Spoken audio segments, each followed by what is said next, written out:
Hey everyone, we're back for the late show. Late show on Nights with Ping. Good to see you.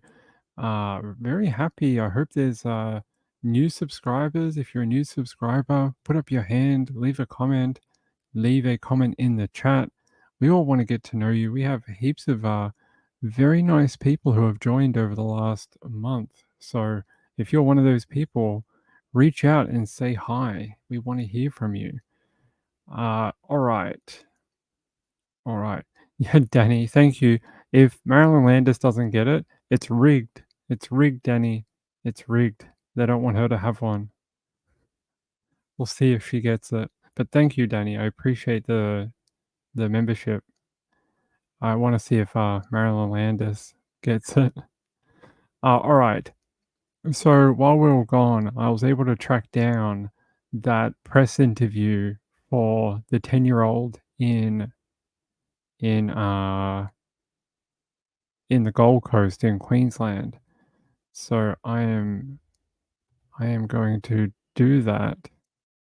Right now, we're going to watch it. So this is the 10-year-old girl who was found deceased in her home yesterday by her father. This is the police press conference from a little while ago today. The police are speaking after a woman was charged with murder.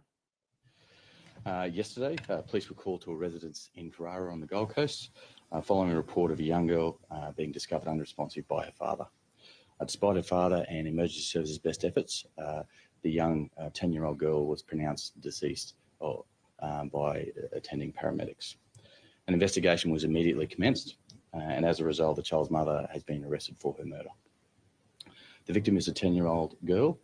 It's my understanding that she attends a local school.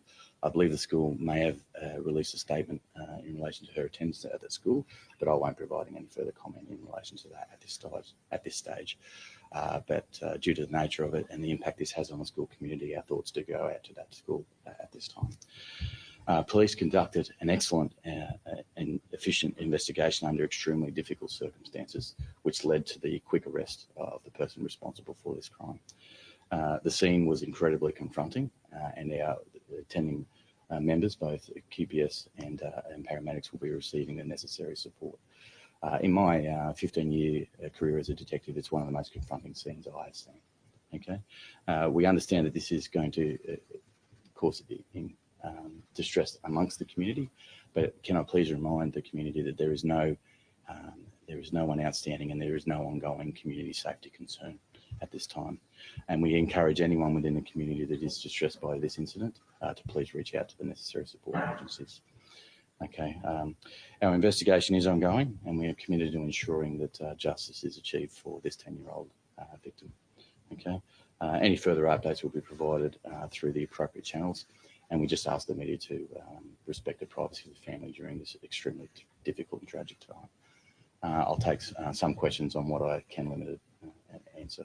The father, when he come home, was he returning from work? Do you know? Sorry. The father, when he returned home, was he returning from work? Do you know? Listen, that's forming part of our investigation, and as it's before the courts, it would be inappropriate for me to answer. Okay. Do we know how long the alleged murder had taken place before the teenager got home and called 000?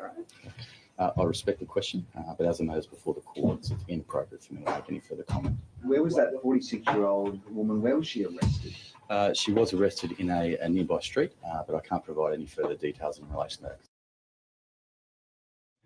All right, guys, I'm going to take you to a police chase. We have a police chase in LA. Right now, they got the spotlight out. You can see it here. You got that big, powerful spotlight. You can see some cop lights down there too. Let's see what we get. I don't have much background for this, but thank you, Danny, for letting me know. Let me have a look. You know, earlier today there was a person arrested, and in their possession they had Christopher Dorner's gun. You remember that guy who killed all the police officers? They had his firearm, which is really concerning that firearms still associated with him are out in the public. Very concerning. If anyone sees the stream go a bit weird, urgently tell me and then I will fix it, okay? If it comes up with that weird message, tell me instantly and then I will fix it. Let's see what is going on. Well, that's a lot of police. There's a lot of lights and sirens, but they're all in one place at the moment. Let's look on the air thing. Let me go to the air tracker and see what they're flying around. Let's have a look. Let's go to LA. Oh yeah, I see them. I think this would be them, right? There's a whole bunch of helicopters flying around one area in LA. Okay, it must be down here. Are we in Exposition Park? It looks like they're all taking off. So I don't know if it's over and it's done, but the helicopters are all disappearing. We're at Flower and Figueroa, so we should be downtown. Yeah. Let me see. Figueroa, Florence, Manchester. Interesting. It's like all the helicopters all took off. And I don't know why, but they've all sort of gone in a different direction. City of Lakewood. Yeah, I don't know what's going on. Ah, here we go.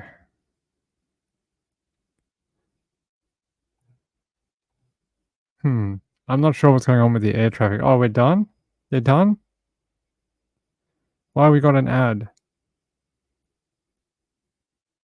Hang on, probably have to get rid of this for a second, guys. Hold on, I will take you back to it. If it comes back, I will bring you back to it. The perimeter, Figueroa and Flower. All right, let me see, because it looked like all the helicopters just took off. Yeah, there's LAPD Air Support Division.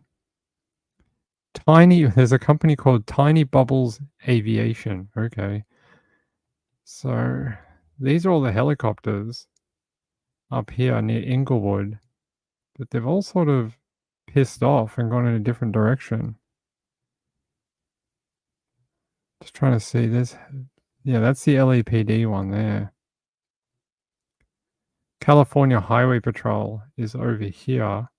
There's Flowers, and Figueroa should be somewhere, and that's South Flowers right there. Does sort of look like that corner, but yeah. There is some aircraft, but there was more here, and they all just sort of took off. They all sort of, see all these ones? They all disbanded and went back to LA. So I don't know if they ran out of fuel or... Same area as last chase? Yeah, the last couple we did. Let me check back on the live stream. The live stream's gone dark. I don't know if they're going to come back. Let me check a different source.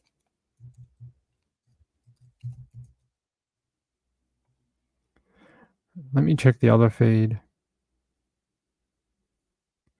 Nope, they're in an ad break too.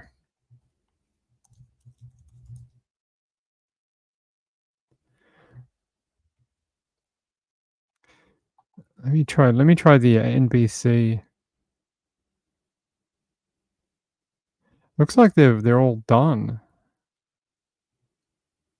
Don't know. That was a quick one. We didn't catch it in time. I guess they've either found him or they're finished. Yeah, everyone's going crazy about a police chase 8 minutes ago. But don't know. All right, we'll go back to true crime for now. If it comes back up, I'll keep an eye on it. But right now, look, even LAPD's leaving. Look, LAPD's taking off. They got bored as well. They're off to do something else. They're finished. They're like, we're done. So that's it. That was a quick chase. I got this one up here. Who's that? Another LAPD air support. Got a couple of LAPD. That's California Highway Patrol. And I think that's it's a news station, NBC maybe, or maybe NBC, and another news station. So they've all taken off. They're all gone north. So I don't know. Must be done. Yay! Marilyn Landis found the loud gifts thing. Hopefully you'll get the next one. Hey Michelle. Hold on, let me see what they're talking about. Yeah, it looks like they're done with the police chase. They're now talking about the Christopher Dorner thing, and I'll show that to you now. That is really, one, bizarre, two, concerning. Let me grab that link.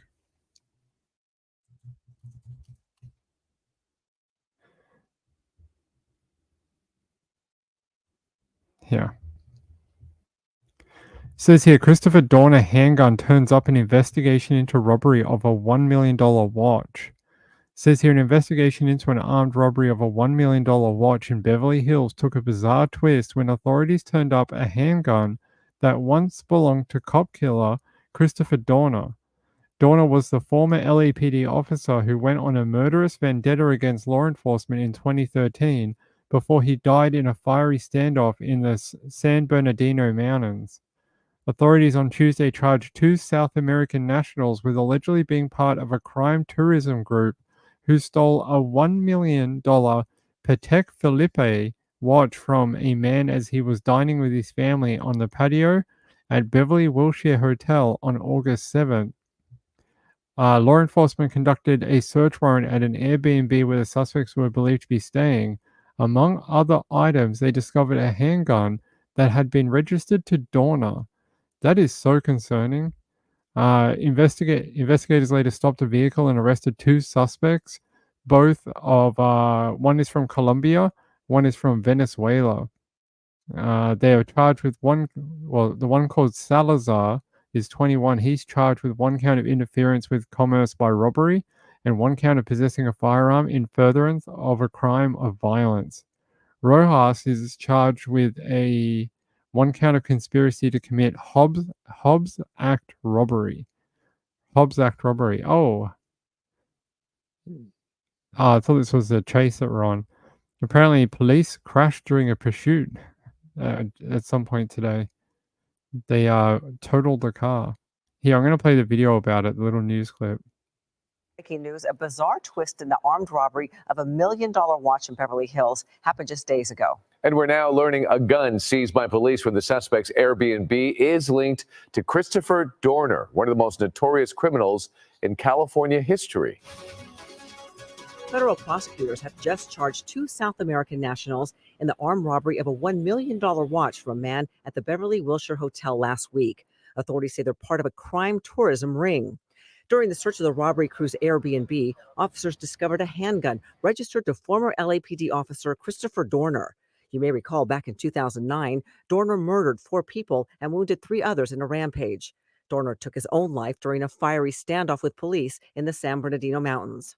Jamer Salazar of Colombia and Jesus Rojas of Venezuela are accused of robbing at gunpoint the $1 million Patek Philippe watch from the victim. He was sitting with his wife and 2 daughters on the patio of a restaurant at the Beverly Wilshire last Wednesday. The Chevrolet Equinox driven by the suspects was allegedly linked to another armed robbery of a $30,000 Rolex watch in Beverly Hills 8 days ago. We want to get to some breaking news in Jefferson Park. Accident involving a police cruiser during a pursuit. Let's go to Chris Christie there, 7HT. That's right, David. LAPD Wilshire units chasing a sports car through the streets of Jefferson Park.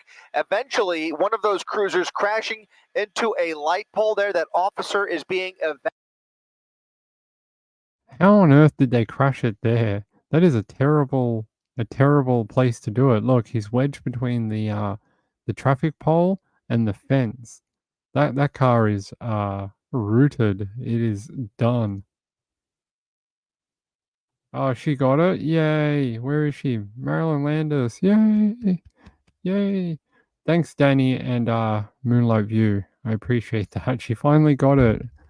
Took like 20 goes, but she figured it out.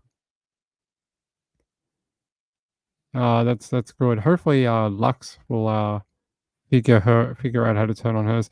I think there is a setting if you go into the chat settings or something, and you can there's an option to allow gifting. You can do it like that, but appreciate it from everyone. It's very kind. Hey Rory, what's wrong? Hi girl. You can't come up here right now. Come on, I'll feed you later. You've already had breakfast. All right. So yeah, there you go. There's the update out of that. If you guys don't remember Christopher Dorner, let's play the video. It was 10 years ago.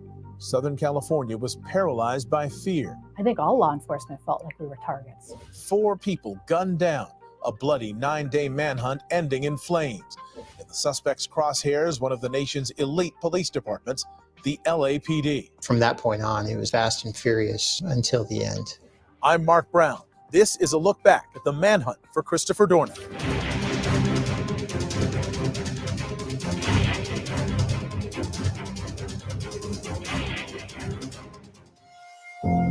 You have 2 patients. The suspect is still outstanding and are using caution. So there you go. I just thought I'd show you the little first bit. So I'm sure most of everyone remembers that. That was a huge manhunt that went on for ages in LA, and they ended up finding him when that fire happened. Pretty brutal. And somehow 10 years later, a decade later, one of his firearms is still circulating in the LA underworld.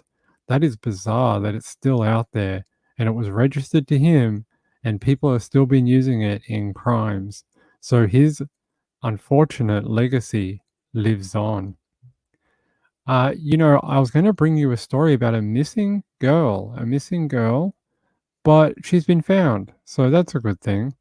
From the UK, a 12-year-old girl has been found safe after she disappeared from a Kent high street, sparking a 2-day hunt for her.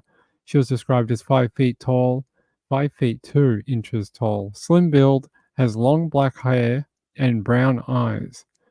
Her name was Katie Spice, after she was last spotted in High Street. So this is what she looked like. She had these eyebrows, which are really fashionable in the UK.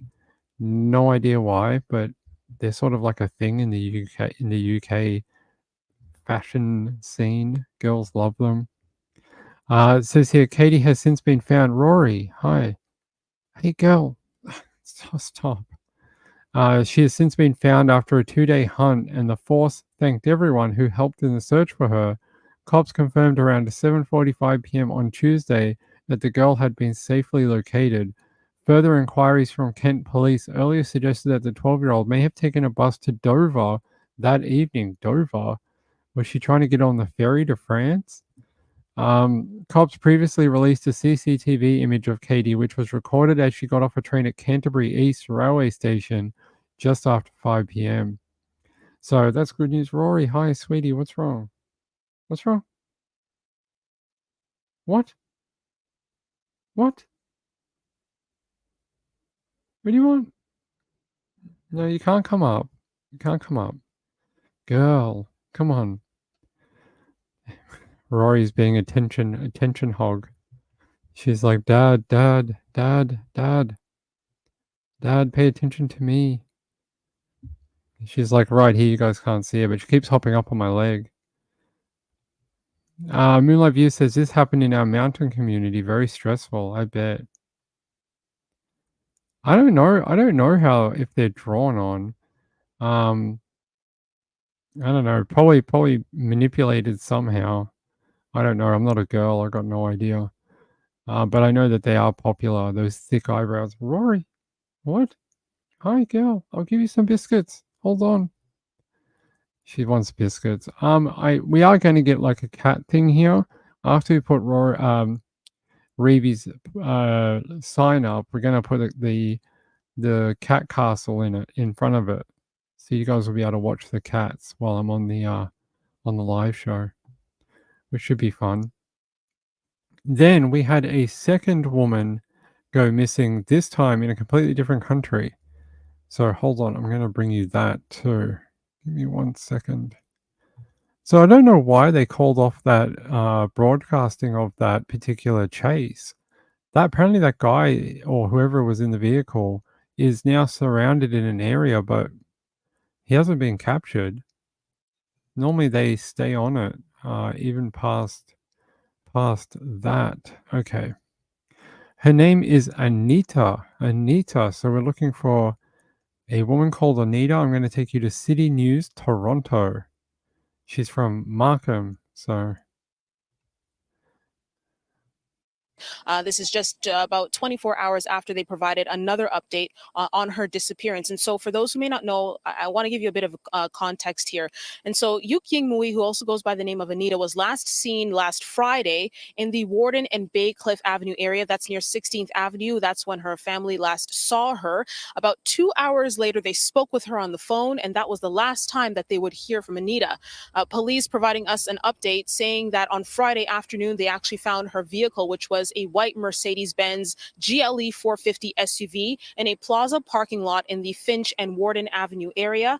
But there again was no signs of Anita. And so police and as well as her family saying that they are concerned for her well-being, that this is out of her character. Now, when it comes to today's update, York Regional Police saying that they have deployed crews out to this property here out in Stouffville, that they are looking at through the grounds area. It's quite of an extensive search, as it is quite an extensive property. What I can tell you is that there's a farmer that rents out this property. And here is more from Constable Lisa Moskaluk from York Regional Police as to the different units that have been deployed here to help with this search. So our ident unit was here last night. They were doing their investigation inside the house forensically, and then our ground search began early this morning, along with our K9.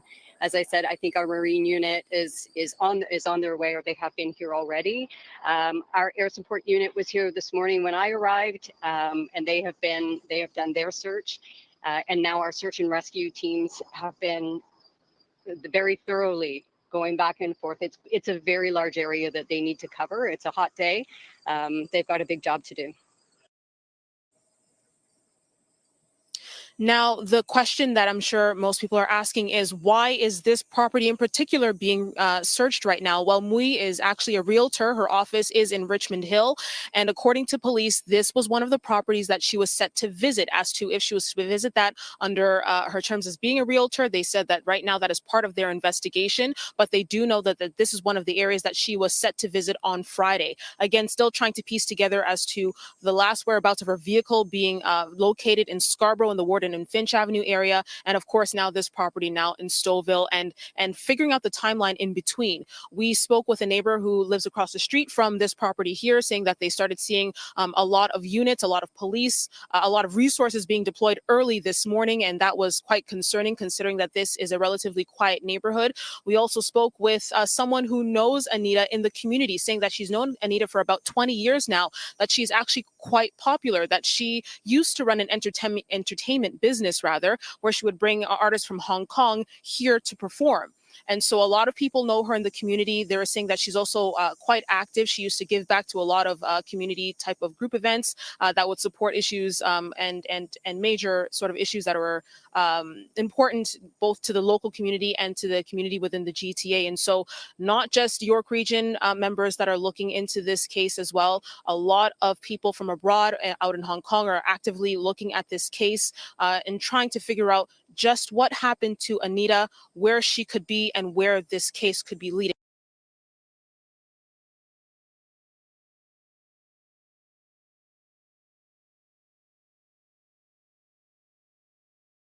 yes, so she is a real estate agent. It seems like we always got problems with female real estate agents being attacked. Now she's 56 years old, and the police or the Mounties have said she is missing under suspicious circumstances. So it doesn't sound great. She's not been heard or seen from since Friday.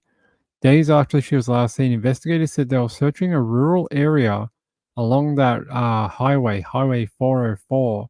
According to investigators, her family last saw her when she left their home in the area of Baycliffe Road and Warden Avenue around 9:30 a.m. She then spoke to family members again at around 11. Since then, our investigators have been piecing together a timeline of her whereabouts and making every effort to locate her. Through a thorough investigation, we have, through investigation, we have identified this area as one of the locations that she was due to go to on Friday. She is a realtor at a brokerage based in Richmond Hill, has a 2024 white Mercedes-Benz SUV that was found by police on Friday afternoon in the area of Finch Avenue East and Warden Avenue in Toronto. Here's a photo of her from a police handout. So if you see this woman anywhere around the area that we've just mentioned, please call it in. Please make sure that information gets to the hotline. I think it would be really important. She's described as Chinese, about 5 feet, 6 inches tall, about 130 pounds with a medium build. She has brown eyes and straight shoulder-length black hair. She was wearing a blue, gold, and white knee-length dress and black shoes when she was last seen. They said the area investigators have identified is very large. It's a huge area that they need to cover, adding that K9 unit, Marine unit, air support, ground search, forensic identification teams are all helping in the search for her. They said we have deployed all available resources to thoroughly conduct a search for any evidence that she was here or to further her whereabouts.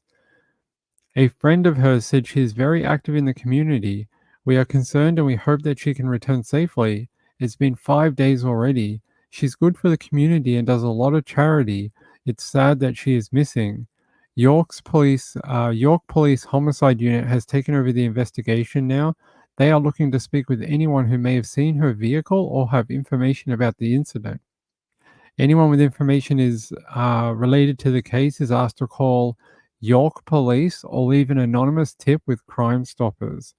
So, yeah, it's concerning, right? It's almost like you remember the one in New Zealand where that Asian real estate lady went missing and they only just recently found her. Like 9 months later, they found her body just 2 weeks ago. They knew who did it. They knew the guy. They arrested him, charged him, but he wouldn't give up the body. He wouldn't give up where he had put her. And eventually, after searching for months, they finally searched the correct place. And I'll tell you, the police had already searched the area where she was found. They just hadn't quite searched the area where they found her. She was buried, and she was in an area where they just hadn't gone to. It was such a large area that they sort of picked locations they thought were most likely, and she just so happened to be in a location that they had thought was unlikely, and they ended up finding her just a couple of weeks ago. So I hope this one doesn't turn out like that. That would be awful, and it'd be better if we could get her back alive. Let me see what CP24 says about her. Come on, CP24.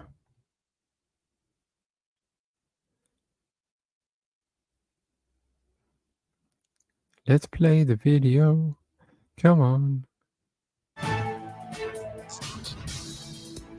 We're following breaking news this hour. York Regional Police are providing an update on the search for a missing Markham woman. Let's listen in.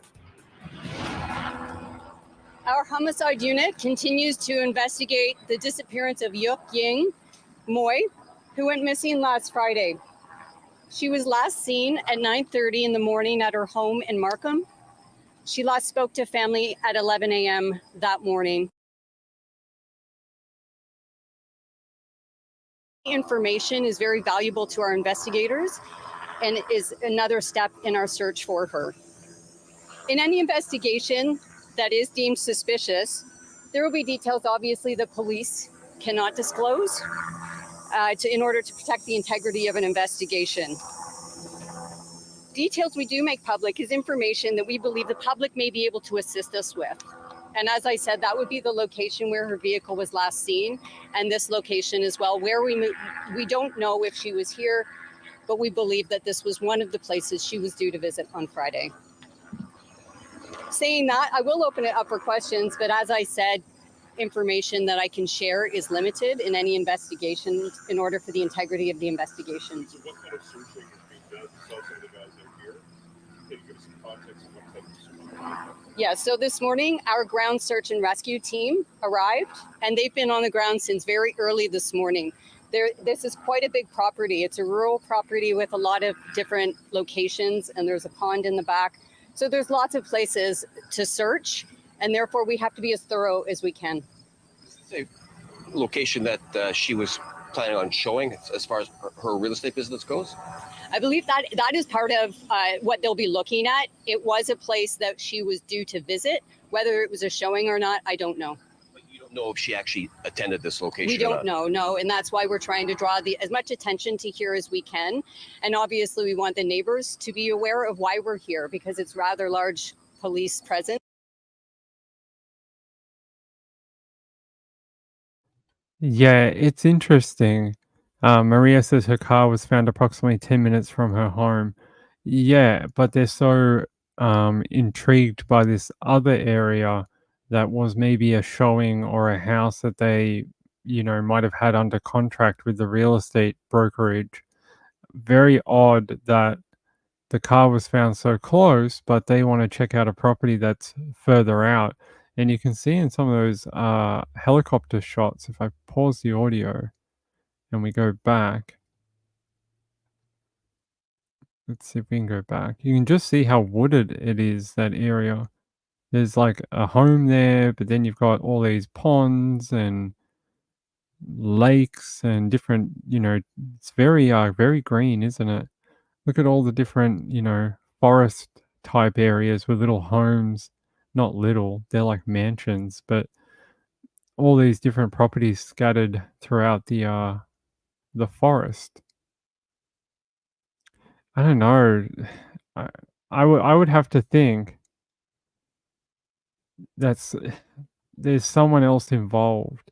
That's the only thing I can think of is why, one, she would leave her car. Two, yeah, she wouldn't be able to contact someone. There's no real reason why she would leave the vehicle. Like, that's your safety line. It's very strange. The only thing I can think of is someone else was involved. Let me see. I'll try global news. Sometimes they have an update for us. Let's see. No update on global.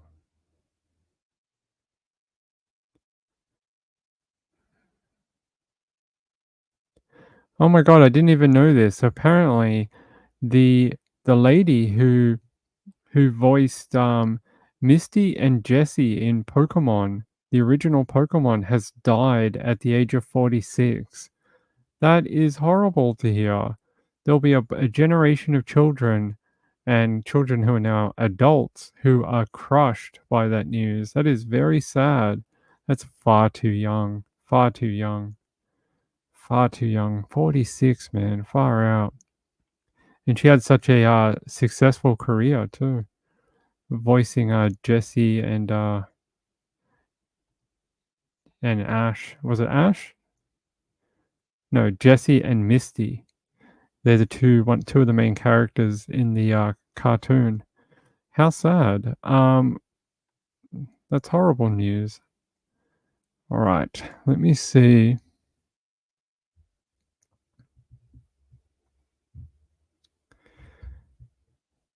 Yeah, homicide detectives are investigating 56-year-old Markham realtor. All right, let's have a look at CTV. The mysterious disappearance of a Markham woman, a homicide investigation. Tonight, the search for Yuk-Ying, her last known whereabouts, and the concerns from family and police. Good evening. The real estate agent's been missing since Friday. Her loved ones say it's unusual not to hear from her. Police say her disappearance is suspicious. CTV's Mike Walker joins us live with more on the investigation. Mike. Well, Michelle, Nathan, York Regional Police say Moy was last seen leaving her home here in Markham in the Warden and 16th Avenue area. Police did locate her vehicle in Scarborough on the day of her disappearance, but she is still nowhere to be found. Where is Yuk-Ying Moy? That is the question homicide detectives are trying to answer after the suspicious disappearance of the Markham real estate agent last Friday. The 56-year-old hasn't been heard from or seen since. This is out of character for her, and her family and our investigators are concerned now for her well-being. Moy, who also goes by Anita, was last seen by her family leaving her home in the Warden and Baycliffe area around 9:30 Friday morning. Police say she last spoke to her family at 11 that same morning. That afternoon, police found her vehicle, a Mercedes-Benz SUV, in a plaza parking lot in the Warden and Finch area. But they say Moy was not in the vehicle and her whereabouts remain unknown. We don't know where she was going. As you know, as realtors are, their schedules can be quite all over the place. So we're not sure. That would be something that our investigators would look into, is what was her schedule? What was she doing? Where was she supposed to be? At her Richmond Hill brokerage, the office is closed, concern mounting among neighboring business owners. She's a very nice person, very successful woman. So I was very shocked when I heard the news. So I'm just wondering why this will happen. They say Moy often helped businesses with any tenant issues, often seen working late at night in her office. They say they last saw her on Wednesday, but never noticed anything suspicious. I wish she is okay. Praying Moy is found safe. Investigators are still trying to determine Moy's plans, not only for last Friday, but throughout the weekend, and are appealing to anyone who may have seen her vehicle here in Markham or in the Toronto area, or may have any information about her disappearance to come forward. Reporting live, I'm Mike Walker. Michelle. No, so searching around, I don't have any extra details about like what was in the car. Let me just check something.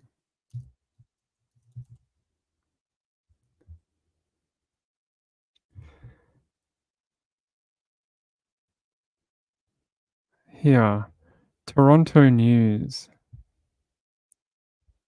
Let me check what they, seeing if they've got any details about loved ones or something like that. No, I thought I saw something about a husband, but maybe I'm wrong. They're saying here, police are deploying all available resources. Yep, we know that. They said investigators are now searching that farmland in that video. Speaking to reporters at the command post area, investigators are still working to piece together a timeline of her whereabouts on Friday. They're saying her Mercedes-Benz was found in Friday in an area of Finch and Warden Avenues in Scarborough. Police said they are not sure how her vehicle Moy's vehicle got into that area in Toronto. They're saying we don't have anything that would lead us to believe there is foul play involved at this time. The very fact that it's out of character for her not to speak to family, the fact that she has now been 5 days missing, is enough to cause concern for her family and for police. But I don't have anything about any husband or what was found in the car or Toronto Star. Let's check this Toronto Star. There's a photo from her real estate company of her. So apparently they said she is a mum to 2 boys, but they're twin boys. So she's got twin boys. One is pursuing a law degree. The other is studying to become an accountant while working part-time with his mum at a real estate agency. They said it's completely out of character. Little is known about the investigation so far, but police said they recovered Moy's vehicle, a white 2024 Mercedes-Benz, in a Scarborough parking lot near that Finch Avenue East and Warden Avenue on Friday, hours after she last spoke to family. York police said it's not clear why she was there, including whether the visit was work-related. That's something the investigators are trying to figure out. They know the nature of the real estate agent, that they can be out at all hours of the day. They said her sons are speaking with investigators to help determine her whereabouts. Meanwhile, her friends and others close to her continue to share her image and vehicle information on social media, hoping that someone will recognize her. Her disappearance comes a few weeks after another Markham woman, that other lady, vanished under suspicious circumstances. They said there's no reason to suggest that the two cases are connected at all. Police had located... That was that lady that was found in the large green bin off a rural road, if you remember that. That was 90 minutes northeast of Toronto. The bin looked similar to the one a suspect was allegedly seen removing from an office building in Markham, where investigators said she was attacked, assaulted, and abducted. That's that other woman a couple of weeks ago. But in this latest case, there's no information to indicate that Moy has suffered any injuries, but the fact that she's been missing for so long is concerning. But other than any information about the two boys, I don't see anything about a loved one, like a significant other or something like that. Yeah, it says she has twin boys, twin sons. That's all I can find about it. Apparently, they're not giving out much information to do with the investigation right now. All right, hold on.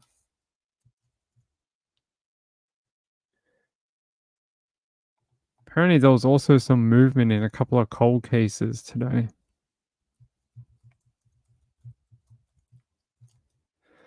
Let me check this website. Let me check this website. All right.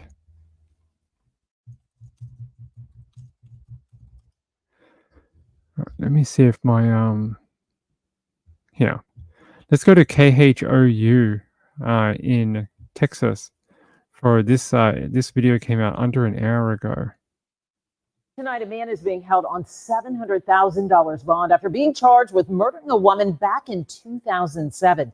Investigators say 64-year-old Anthony Darrell Langford is now linked to the murder of 43-year-old Bethel Rawls. She was found stabbed to death in her apartment off Bissonnette and the Beltway, but police never found a suspect.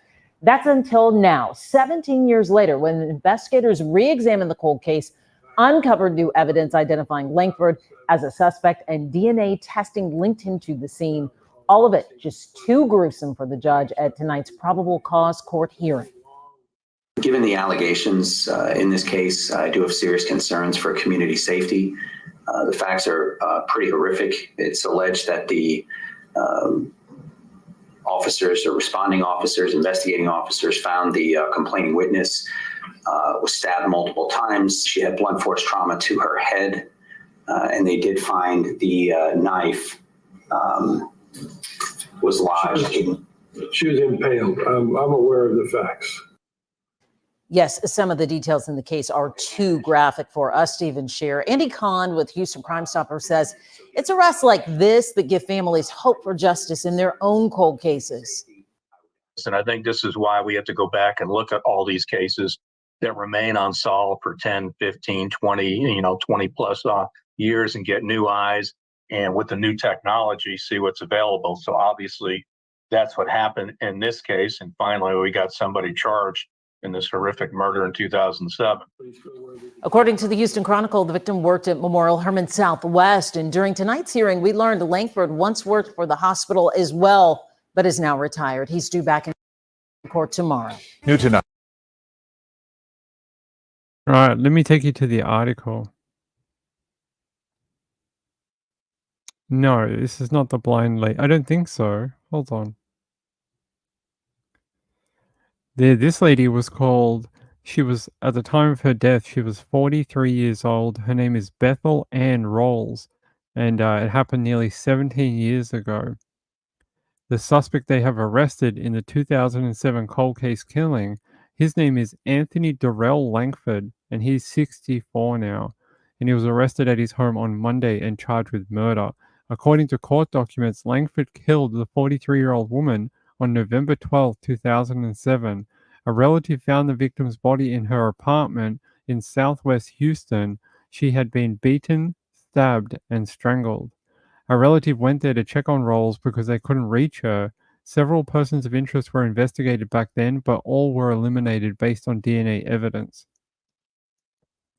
Earlier this year, cold case detectives took another look at the case and linked Langford to Rawls through her phone records and other evidence.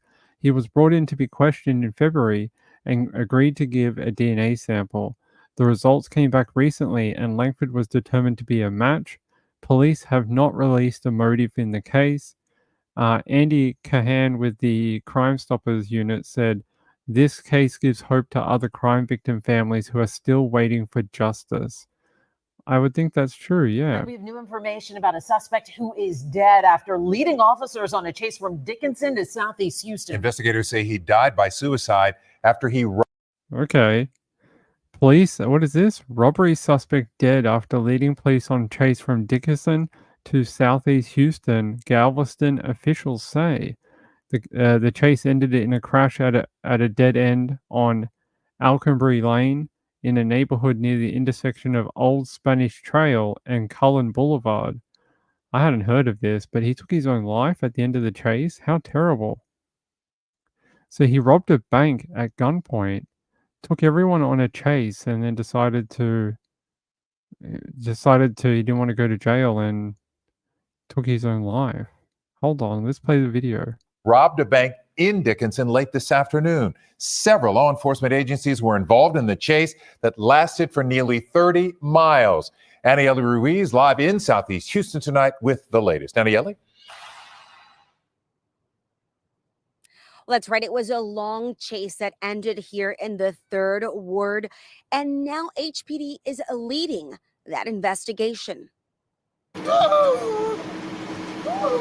A dramatic crime scene this evening as family members of an alleged bank robber showed up to the crime scene looking for their loved one. Tell me what's going on. Investigators tell us this all started in Dickinson when they say a suspect. He robbed the bank while wearing a mask. I don't know if he displayed the weapon or not, but he had a mask, and I believe he indicated that he had a weapon. The suspect, according to police, fled the bank, and investigators say they spotted him in the getaway van shortly after 4:50 p.m., leading to the chase. At about 20 minutes after 5, was involved in a traffic accident, a single vehicle traffic accident, where he ran into two vehicles, another vehicle and a fixed object. The suspect's vehicle became damaged. He had a flat tire. Investigators say the suspect also hit a cop car and ended up here at this dead end near Colon, where witnesses saw it all unfold. The blue van, about 10 or so cops coming after it. Investigators say the suspect got out of the vehicle with a gun, and one officer fired his gun. We do not know if the officer struck the suspect or not. But ultimately, they believe the suspect killed himself. At about that time, the suspect appears, by looking at camera footage, to have placed his firearm to his own head and discharged it. Now, we're told at some point the suspect may have thrown a bag with money out of the car. Now, HPD could not confirm if that bag was recovered or how much money was taken from the bank. What a sad story. What a very sad story. He robbed a bank and then took police on a chase after they located his getaway vehicle, and then decided to pull out a weapon and take his own life. I mean, that is an awful day for anyone. The police, the person involved, their family looked very upset at the scene. Horrible. So we went from good news, where Anthony Darrell Langford had been arrested over a 17-year-old cold case, and then we went to that random shooting. That is very odd. I'm just trying to see if there's anything here about Bethel Ann Rawls. I want to see if there's a photo of her. You would think there would be.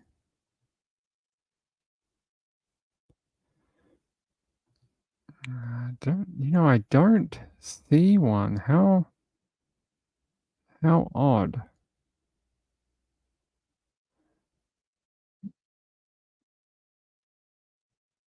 Yeah, I don't have one, unfortunately. There's no photo that I can find of her. That's a shame. Normally, with cold cases, they release a photo of the person that was killed, but nothing in this particular case. Hold on, I'm just trying to get my links back in order because they are all over the place. Okay. All right, I just want to check if there's any more information about Sophie Wang, the young girl who was killed in Queensland. Apparently her mum is being remanded in custody, so she'll have to wait until she goes to trial or tries to apply for bail in a higher court. They said here the mother was remanded in custody to reappear in the magistrate's court on November 29th, with police ordered to provide a brief by November 8th. They said murder accused cannot apply for bail in the magistrate's court and will have to seek leave to the Supreme Court to try for bail. In an update on Wednesday morning, Detective Acting Inspector Ken Ellis said the scene was the most confronting he had ever encountered, and police were determined to see that justice was done.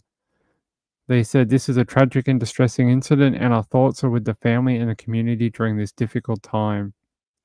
I bet. I mean, I can't imagine having to go to that crime scene where there's a 10-year-old girl who has had her neck cut and someone has sliced her, you know, very sensitive area on the human body, and they have to go in there and investigate that. That would be very hard. I don't care who you are. That would be awful. Yes, thank you. If you can hit the like button, and if you're not subscribed, I would really appreciate it. It's been a bit of a slow burn trying to build this channel, and try and bring you 2 shows at least 4 to 5 days every week, and then on the weekend we do a single show. So you guys get like 9 to 10 shows every week, live shows. It's a lot of work, and I would appreciate the thumbs ups and the subscriptions from people. That'd be good. Okay.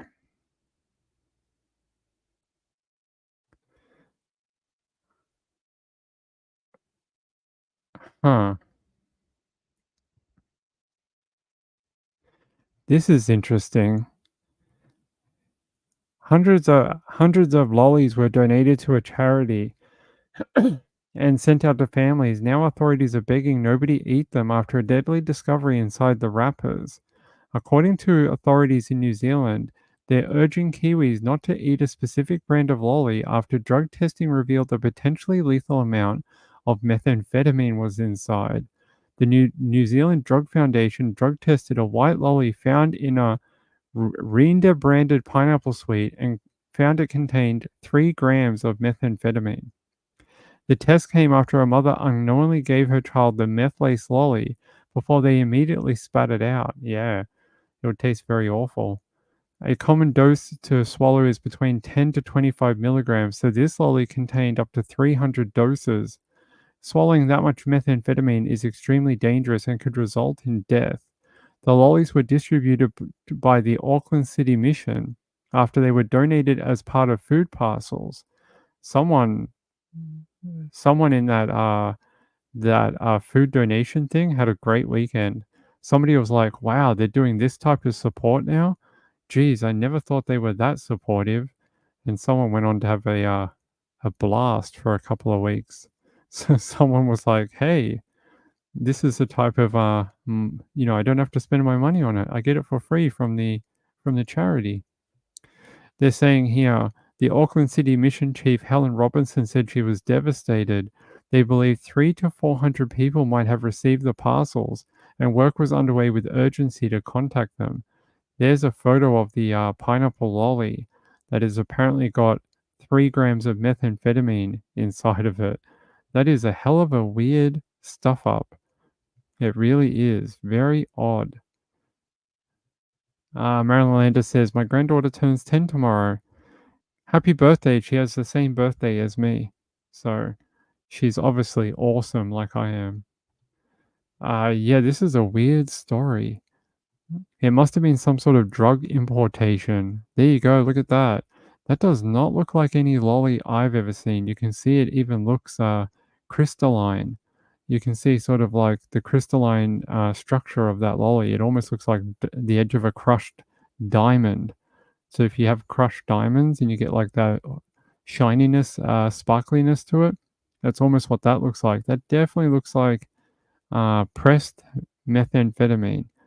Interesting that it somehow made it through customs, got into the country, then someone donated it to a food service. That is very odd. You know, it's almost like someone imported this, thought they got all the meth out of it, and then didn't realize there was still some left, but they had, 100 kilos of lollies that they had to get rid of because in between all the lollies was methamphetamine. So they took all the meth out, but they were left with all these candies. And they're like, what are we going to do with like a ton of candies? So they're like, oh, let's donate them to the mission. They donated them, but they didn't realize that some of them still had the methamphetamine in it. I bet you that's what happened. Because what are you going to do after you import a ton of candy? You're going to leave it in a warehouse? You can't throw it away anywhere. So it's better if you donate it so people will eat it. It says here, the mission only accepts commercially manufactured food, and the lollies appeared as such when they were donated. It was highly appropriate thing for our staff to believe that this lolly was safe. It was in a sealed, contained package, and the lollies were individually wrapped. Miss Robertson said she knew of 8 families affected. No illness or injuries have been reported. No, but the parents are really happy. They're like, "What lollies? We didn't get any lollies. We don't remember that." They're like, "That never happened." They're saying their deputy director said more lollies could still be out there, suggesting they may be part of a botched drug trade. They said, "We know these disgusting substances are something people try to smuggle. It is common internationally." Yeah, that's true. That is true. That is pretty bizarre. Pretty bizarre. Could be that the importer died or something like that. Yeah, some sort of lollies or candy or something like that. No, it's tomorrow. Thank you, Laura. I appreciate it. Happy birthday to Marilyn Landis's granddaughter. She's turning 10. What an age to be. If we could all go back to being 10, where the world was less complicated. Let me check something. That story might go down in infamy. How one time a charity gave out 3 grams of methamphetamine to families.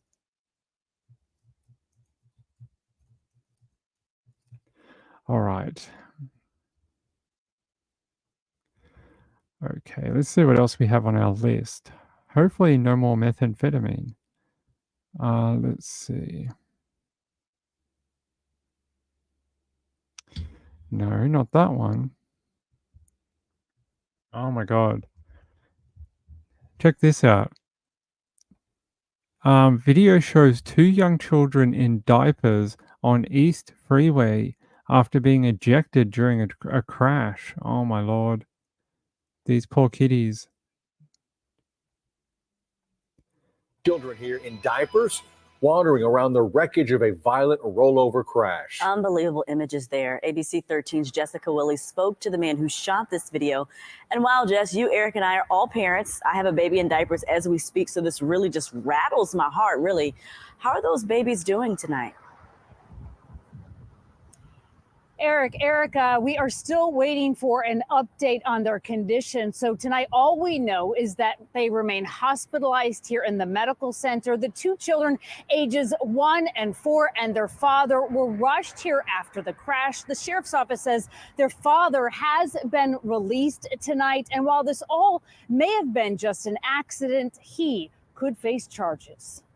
It's shocking to see that. The unbelievable aftermath of a crash on I-10. 2 young children wearing only diapers sitting in the middle of crashed debris. The dad was running towards They are stirring here, but initially Victor Cordova, I saw the little kids laying on the ground. Feared the worst. I thought they were actually they passed away. I thought they were dead. It was Sunday evening around 7 o'clock on the East Freeway near Beltway 8. Victor was driving home. Traffic had slowed and then parted, incredibly missing the children. Harris County Sheriff's deputies responded to the 2-car crash, the impact flipping the Jeep the children were in and then sending them flying. Their father, 25 years old, according to the sheriff's office, running back to them, Victor was relieved. Saw them kind of getting up and moving and trying to get up. I felt a little bit better as far as that, but I knew there was still some injuries. The sheriff's office tells ABC 13 the investigation is not complete, but the father could face criminal charges for not restraining his children. Crawl out of the Jeep. That is why Victor, a father himself, shared his video. For parents and for everybody, even if it's a short distance, to awareness of make sure you secure your kids properly. And his thoughts are with this family. Prayers to them to make sure they get well. Jessica Willie, ABC 13 Eyewitness News.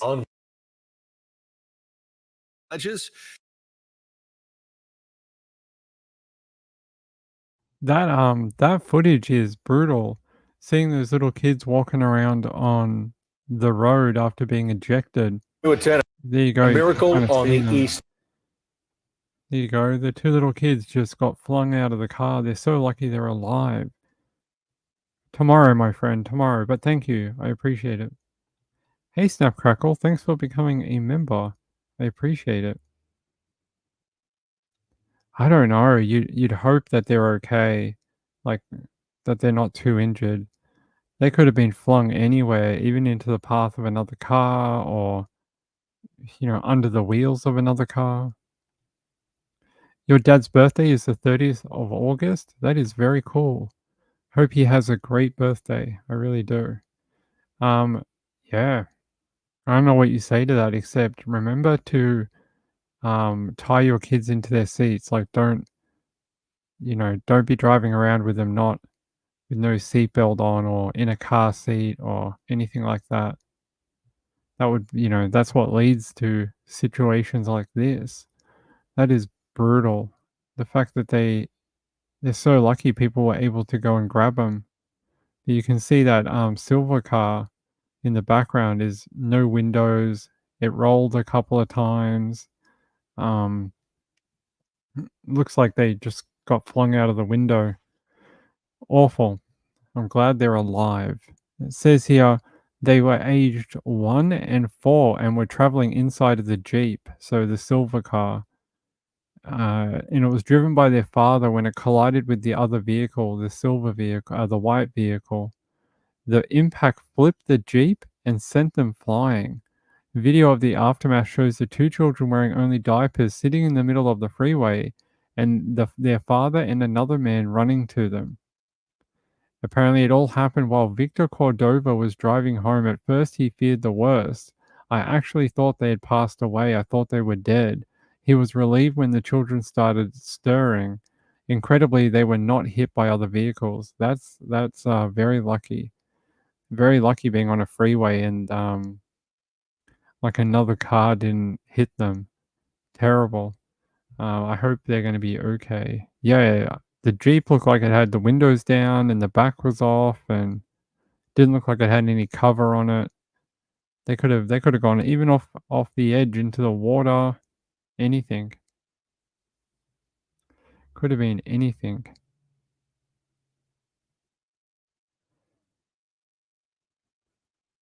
Ohio. Yeah, Dad is definitely going to be in trouble. I don't think it says anything about charges, but here, the sheriff's office said the investigation is not complete, but the father, who is 25, could face criminal charges for not restraining his children. That is why Cordova, a father himself, wants other parents to see the video, to make sure that people remember. You gotta put your children's seatbelt on. Even if they hate it, even if they scream and cry, they're still got to be tucked into their seat. It's for their safety. So that's what you got to do. Okay, let me see if we have any updates for us.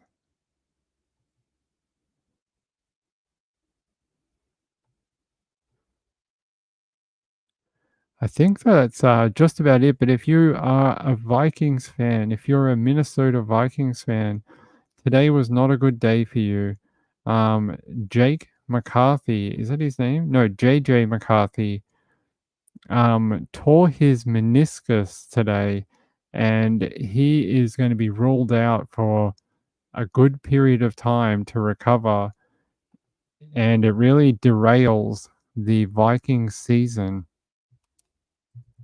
After drafting him in the first round, he was sort of their hope for this year, and now they are going to have to do without him for a period of time. So I'm sorry to my Vikings friends. You're ready for football? I'm still a little not there yet. After losing the Super Bowl for the second time in 3 years, I'm still my team's going to have to show me that they're back on track and they can climb the mountain again. If they don't, then I'm not that bought in. They're going to have to show me. You grew up on the southeast coast, so you don't like the cold weather, but I like the way Minnesota takes care of their state. You're a Niners fan? I don't know how you're ready for football then, my friend. After losing that Super Bowl in overtime, it just hurts. I just want to see my team win a ring. I just want to see the state. I want to see the parade in downtown, in actual San Francisco and not Santa Clara. We'll see. We'll see what Brock Purdy can do. Can we ever beat Kansas City? Can we ever win? We got so close. If we just won that overtime and made the correct decision, we may have been Super Bowl champions. Well, you don't mention that in here. Don't mention that in here. You might have to change teams. Might have to find a different team. I think that's just about it, everyone. But let's watch this one before we go, because I thought I saw it. It was interesting. Here, woman sparks 12-hour standoff after setting neighbor's house on fire using page from the Bible. She's very symbolic. A SWAT team took Christine Riley into custody at the Victoria Village mobile home community 12 hours later, according to authorities. They're saying it happened in the 26,000 block of Rhode Island Street in the Victoria Village mobile home community just after 5:30 a.m. on Tuesday.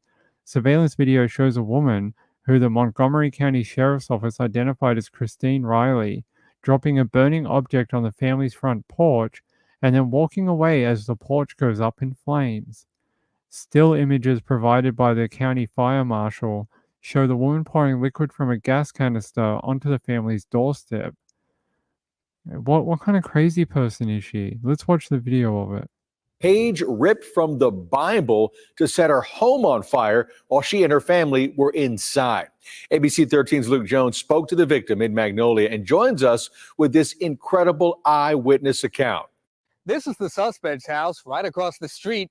The victims, before she even got to the house, were told she was running around with this gas canister, pouring the contents on the vehicles. Tonight, no motive has officially been ruled, but multiple people tell us they believe she suffers from mental issues.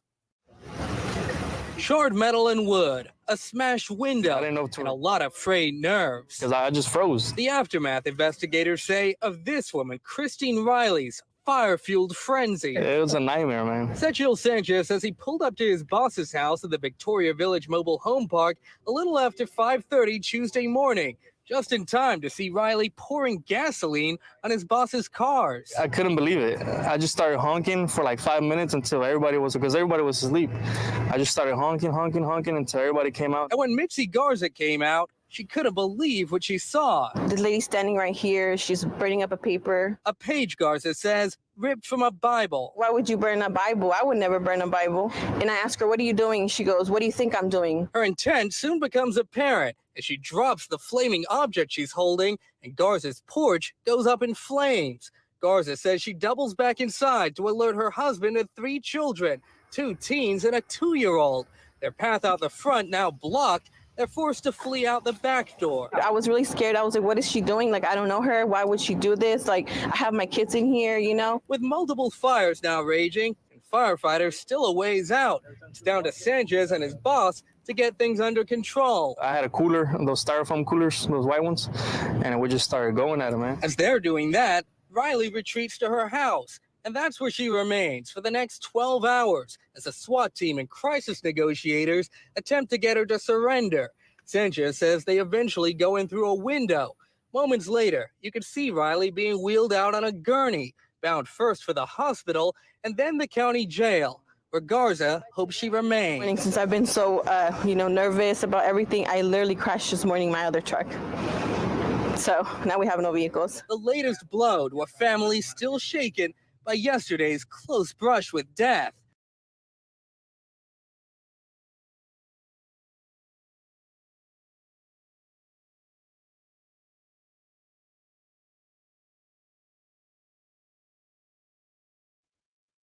What a crazy person, right? Who does that? Like, who? Like, why? And you did it with a Bible that you brought along with petrol or gas. People are just people are crazy. For real. I know, right? It's almost like she knew she'd get caught because there's cameras. Like, I don't know what people think, eh? Yeah, what a psycho. 100%.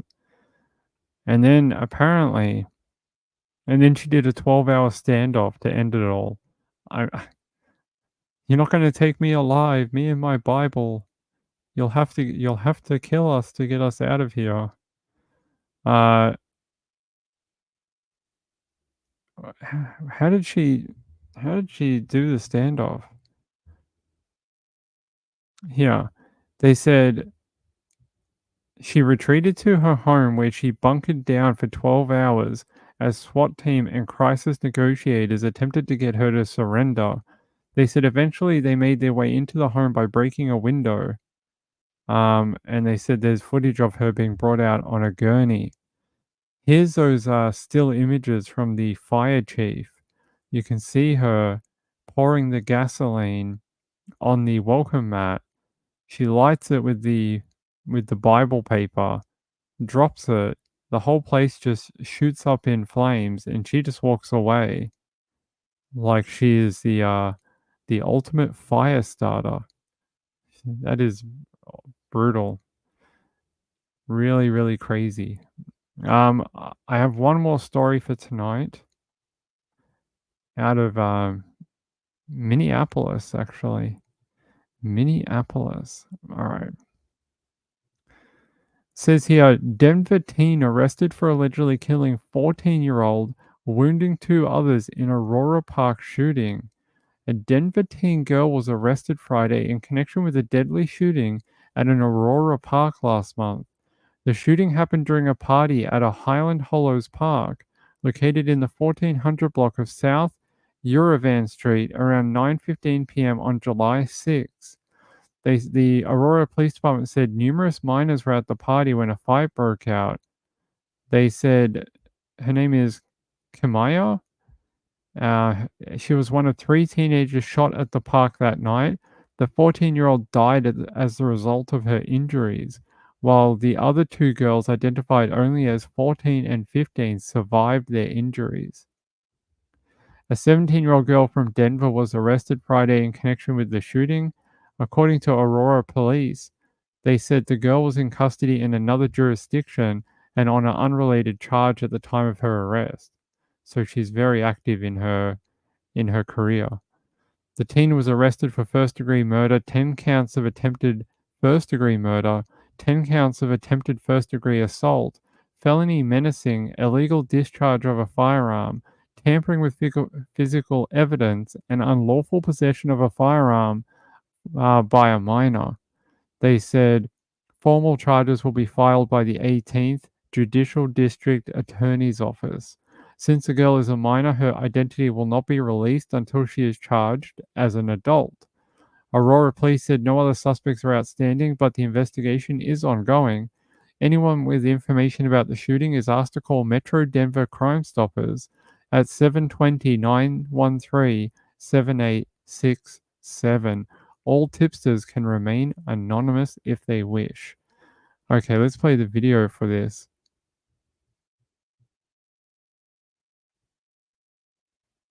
More than a month after a 14-year-old girl was shot and killed in Aurora, another teen girl has been arrested.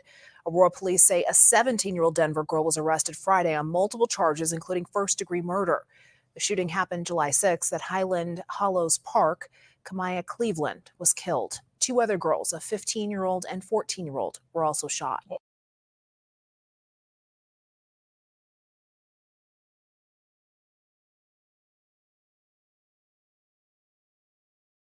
A violent weekend in Aurora. 3 teens shot at a party Saturday night. A 14-year-old girl is dead and 2 others are hospitalized. Thank you for joining us for Denver 7 News at 10. I'm Jessica Crawford. And I'm Jessica Porter. Gunshots rang out at Highland Hollows Park Saturday night. Police say a party was happening at the park when a fight broke out. Kamaya Cleveland was killed. 2 other girls, a 15-year-old and a 14-year-old, were shot and taken to the hospital. No word on how they're doing tonight, and no arrests have been made in the shooting. Denver 7's Colette Bordelon talked to Cleveland's family members who are pleading for someone to come forward. Saturday night, just after 9, at Highland Hollows Park in Aurora. Oh, God. Miserable. It's been horrible. Shattered. The family of 14-year-old Kamaya Cleveland. Beautiful name for a beautiful young girl. Nobody ever felt alone with Kamaya. She made sure that she took time and care with everybody that she knew. Everybody that she encountered knew that she loved them because she made it sure that they did. Police say there was a party at the park. She was trying to come home. Yeah. Somebody stopped that from happening. Kamaya was one of 3 teenagers shot. I mean, I feel like my heart is ripped in like a million pieces. She didn't deserve that. No kid deserves that. But Kamaya she's the sweetest girl. She died from a gunshot wound and no arrests have been made. And she's leaving behind a baby sister who doesn't understand. So she's leaving behind her brother who's still trying to process it. We spoke with her aunts. My sister waited so long to finally have a baby, and you plan for your children to bury you, not for you to bury them. And sat down with her grandmother and mom. I think she's the first person to call me mom. Who want answers. It's not fair. No. That somebody can just take that from me without consequence. Whoever did that to a baby has to pay for it. Keep saying her name. Keep saying Kamaya. And keep her memory alive. We need justice for Kamaya. And so she can rest in peace. Because she's probably not going to rest in peace until justice is served. Saying Kamaya deserves that. It sounds like a way to live like Kamaya would be to tell the people you love that you love them every day. I know that she loved me, and I know that she knows that I love her. And that's like the only piece of comfort that I have right now. Hoping someone comes forward. Hope somebody loves her enough, loves her like she loved them. For her family, who deserves to know what happened. In Aurora, Colette Bordelon, Denver 7. Well, now that 17-year-old girl has been arrested and been charged with that slate of charges over her death, plus wounding other people at that party. It's very sad. They're all very young. They're all just trying to have a good time. And someone had to be very stupid and bring a firearm to what should have just been a fun night for all of them to hang out at a park, mix and mingle with friends and just enjoy someone's birthday party. Ridiculous that people keep doing this. It's like the one a few months ago where that kid wasn't invited to the birthday party, so he went there, broke in, and shot a bunch of people in the property just because he was jealous of everyone having fun without him. And that ended up being a massive call out from police that night. She deserves a haunting. Yep, I hope she does. I hope someone always moves her objects when she's asleep. So she wakes up in the morning and someone has moved her slippers. And then when she wakes up in the morning, someone has rearranged her toothbrush. And then, put her milk in a different shelf in the fridge. And then every morning she'll think she's going crazy for the rest of her life. That is the way you haunt people. You just slightly move things every time. No, it's a girl. It's a 17-year-old girl. Pretty sure. Am I wrong? I thought it said 17-year-old girl. Hold on. Now you're making me question what I'm reading. Hold on. Hold a minute. Yeah. A Denver teen girl was arrested Friday in connection with a deadly shooting. It's a female. So is the victim. The victim, they were all girls. So yeah, not a he. It was a girl. All right, I think that's it for tonight, everyone. I think that is it. I hope you enjoyed your 2 shows today for Nights with Ping, your early show and your late show. I want to thank Sean and Rachel for their donations tonight to the show. I really appreciate it. Yeah, everyone's help really does help, whether you're a member or you send in a thing to the Ko-Fi or you leave a comment or something like that, or you chat in the chat during the show, or you share the channel with people, or you just subscribe. All those things help immensely and are appreciated. They help with the algorithm and all that type of thing on YouTube. So I'm very thankful. It means a lot. Yeah, we'll be back tomorrow for my birthday stream. Okay, we'll be back tomorrow. But thank you. And yeah, I will see you all tomorrow. Okay, peace out. Bye bye. Sleep well. Okay, come back tomorrow for some more true crime in Nights with Ping. Yeah, it is. I don't know how it works, but I get it in Australian dollars. I don't know how that works, but it is in USD. Okay, bye. Bye bye. Love you all. See you later. Bye.